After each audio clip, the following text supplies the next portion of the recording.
Bonne année Alain Madelin, merci d'être avec nous en cette rentrée 2012. Bonne année. Bonne année Jean-François Kahn, merci d'être avec nous Merci, sur BFM bonne TV, année, fidèle au rendez-vous. Je vais vous faire écouter les vœux que nous ont adressés Nicolas Sarkozy et François Hollande. Vous allez nous dire ensuite ce que vous pensez, vous, de cette année 2012. A tout de suite. Cette crise inouïe, sans doute la plus grave depuis la Deuxième Guerre mondiale, cette crise n'est pas terminée. Ce qui se passe dans le monde annonce que l'année 2012 sera celle de tous les risques, mais aussi de toutes les possibilités. 2012, c'est l'année du changement. En tournant la page de 2011, nous devons fermer le quinquennat qui s'achève. Il a été inconséquent, incohérent, injuste. Il a divisé, heurté, abîmé. Voilà, est-ce que ce sera l'année des opportunités, l'année des risques, l'année du changement? Les trois. Non, mais les opportunités, forcément. D'abord les risques. Mais oui, que j'allais dire, d'abord les risques, bien évidemment, parce que la crise n'est pas finie, le président de la République a raison. Et le changement, il y a un besoin de changement. Il est très clair, ne serait-ce d'ailleurs que vous voyez la campagne présidentielle. Tout le monde va rivaliser dans des programmes à coût zéro. C'est fini le Père Noël. Donc c'est une grande nouveauté. Des campagnes électorales sous le contrôle des agences de notation.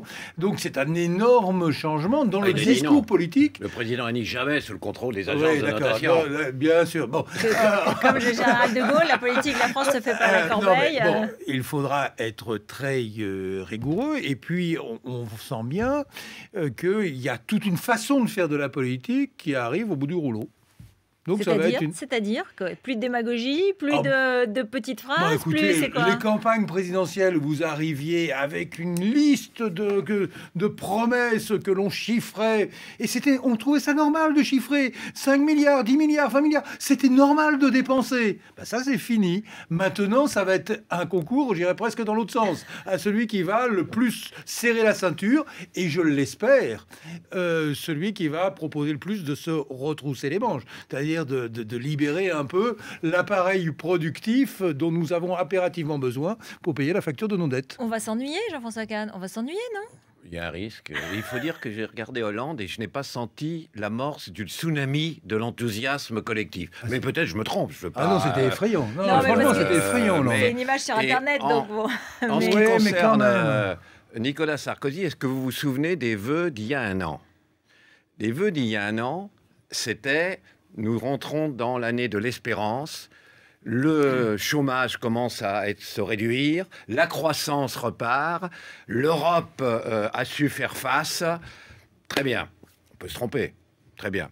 Or, il y a 15 jours, réunissant les députés MP, il leur a dit, écoutez bien, il leur a dit, tout se passe comme je l'ai prévu. Si donc tout se passe comme il l'a prévu, ça veut dire qu'il mentait de façon cynique il y a un an, puisqu'il avait prévu que le chômage allait augmenter. Je pense qu'il parlait d'autre chose. Il parlait du déroulement de sa campagne. Il y a la mauvaise foi, Jean-François Kahn. Alors, si rien ne s'est passé comme il a prévu, pourquoi est-ce qu'il pousse le narcissisme jusqu'à dire tout se passe comme je l'ai prévu? Il faut remonter le moral des troupes. C'est pas facile. Et qu'est-ce qu'il a dit dans son allocution de janvier? Enfin non, de 31, il a dit « Moi qui vous ai toujours dit la vérité ». Je trouve ça extraordinaire. Je vous signale d'ailleurs une chose... C'est pas le changement que nous annonçait Alain Madelin sur les... dans une autre réunion qu'il a fait avec les députés UMP, que le Figaro raconte, il leur a dit « Écoutez, je ne sais pas si vous l'avez vu ça, parce que quand même, peut-être que vous avez pris des vacances. » Il a dit « Regardez, moi j'ai gagné en 2007 sur la rupture. On ne peut gagner que sur la rupture. Donc, je vais rompre avec moi-même. » Il leur a dit ça. Mais ça fait déjà quelques... Et je suis très content. Plus d'un an qu'il dit ça. Parce qu'en plus, il a expliqué, je vais rompre avec moi-même, c'est-à-dire je vais reconnaître mes erreurs sur mon fils, sur, l'annonce de sa fiançailles à Disneyland, surtout. Mais comme moi, j'avais dit que c'était, enfin moi et d'autres, et beaucoup d'autres, on avait dit que c'était des erreurs. Donc merci, Monsieur Sarkozy. Tout ce qu'on a dit, vous nous dites qu'on a eu raison. Mais ceux qui l'ont applaudi alors qu'il reconnaît que c'était des conneries, Ceux qui l'ont applaudi, ils ont l'air fins.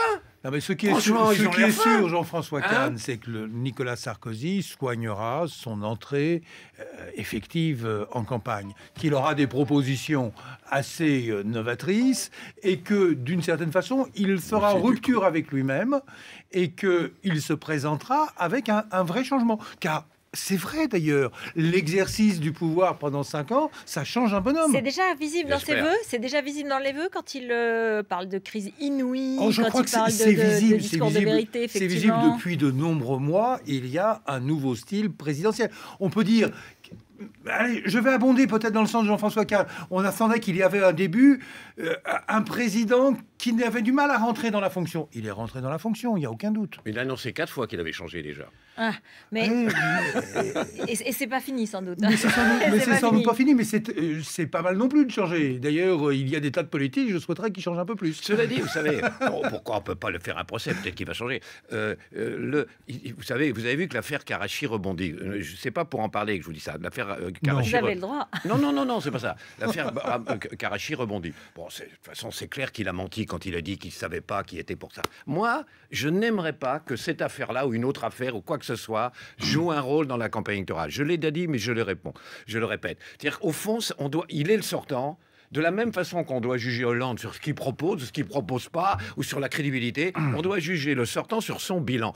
Or, je vous signale qu'ici, un jour, j'avais dit une chose, j'avais dit, écoutez, moi j'ai une petite feuille de papier, je note, et je demande quel est le secteur ou le domaine où ça va mieux depuis 5 ans. Je me balade et je demande ça à tout le monde, et personne n'est capable de me dire quel est le secteur ou le domaine où ça va mieux depuis 5 ans. Là, il y en a qui me disent, les riches sont plus riches. C'est des oiseaux, c'est des mimiles, mais c'est tout. Mais c'est quand même, excusez-moi... Ça va mieux depuis 5 ans, il y a des choses dans lesquelles ça va mieux depuis 5 ans, parce que même Luc Ferry, qui était l'ancien ministre de Jean-Pierre Raffarin, a dit le bilan est particulièrement mince. Qu'est-ce qui va mieux depuis 5 ans? Chaque fois que le président de la République a fait confiance, a fait des choix de liberté, l'autonomie des universités, l'auto-entrepreneur, la rupture amiable du contrat de travail. Chaque fois qu'on a fait des choix de liberté, ça a marché, ce sont des succès. Je souhaiterais qu'on en fasse davantage.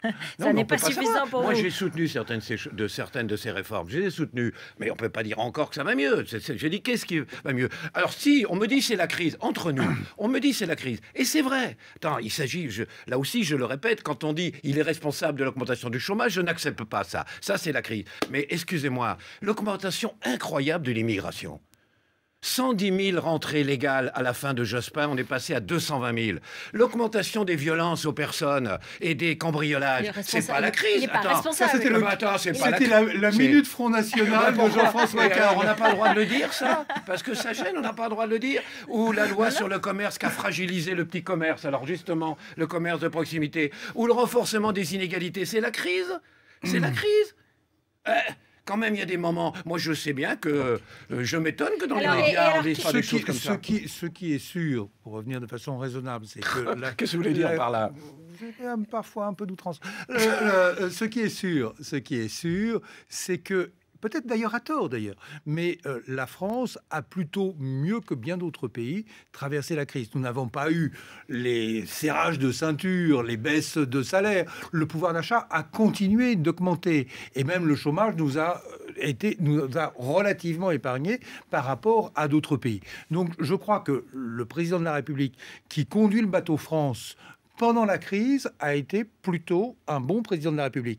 Le président de la République qui fait des réformes de fond, là, j'aurais beaucoup de choses à dire. Celui de 2007, celui qui a fait ses promesses de 2007 n'a pas été totalement au rendez-vous pour Alain Madelin. C'est ce que j'entends. Non, pas du tout. Non, il a plutôt tenu ses promesses. Mais pas suffisamment. Alors, c'est tout à fait vrai, ça. Je le regrette. Je le regrette parce que certaines de ses promesses étaient des folies sans bord. Non, mais c'est vrai. Par exemple, je parlais de l'immigration. Il l'a dit. Il a dit, j'encouragerai l'immigration de travail, je ferai venir en masse des émigrés pour qu'ils soient concurrentiels aux travailleurs français. Il l'a dit, ça. Non. Quand il a dit, je vous mets au défi de trouver une référence à cette phrase. Ce n'est pas vrai.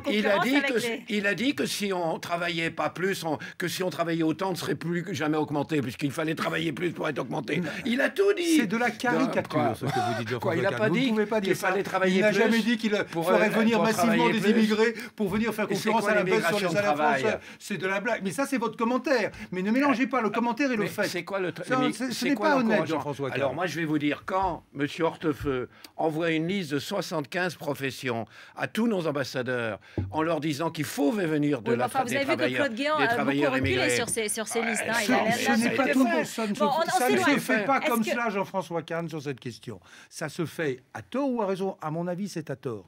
Mais on établit des listes de professions qui sont ouvertes et où on estime que ça ne va pas venir faire concurrence aux travailleurs français pour pratiquer une certaine forme de préférence nationale. Je pense que c'est à tort parce que ce n'est pas une autorité administrative de le dire, que chaque employeur dans son domaine est capable de savoir s'il trouve ou s'il ne trouve pas quelqu'un, s'il a besoin d'un immigré ou pas d'un immigré. Mais en tout cas, ça obéit à ça. C'est pas pour faire venir des gens pour venir Écoutez, faire concurrence aux Français. d'abord, C'est au d'abord, contraire d'abord, parce que vous avez une d'abord, limitation d'abord, à ce l'entrée n'est pas sur le vrai. marché du Est-ce travail. que vous avez Ce remarqué, n'est je pas vrai, reviens au parce vœu, que, je reviens au vœu attendez, pour finir. si parce le que- patronat demandait, parce que c'est le patronat qui l'a demandé, c'est la fraction la plus conservatrice du patronat qui l'a demandé. S'ils l'ont demandé, ils avaient des raisons. Et en plus, on ne dit pas, on ne fait pas une campagne, quelquefois limite, qui encourage la xénophobie sur l'immigration, alors qu'en vérité, on a presque fait doubler le nombre d'émigrés qui rentrent Alors, en France. C'est ça, on peut quand un même en petit parler mot. de ça, c'est un vrai Mais problème. moi, je suis pour C'est un l'immigration mensonge. du travail. Moi, C'est un je suis un mensonge vrai énorme. libéral. C'est un Je mensonge suis pour énorme. l'immigration du Et travail. ça, vous êtes cohérent, Mais j'applaudis.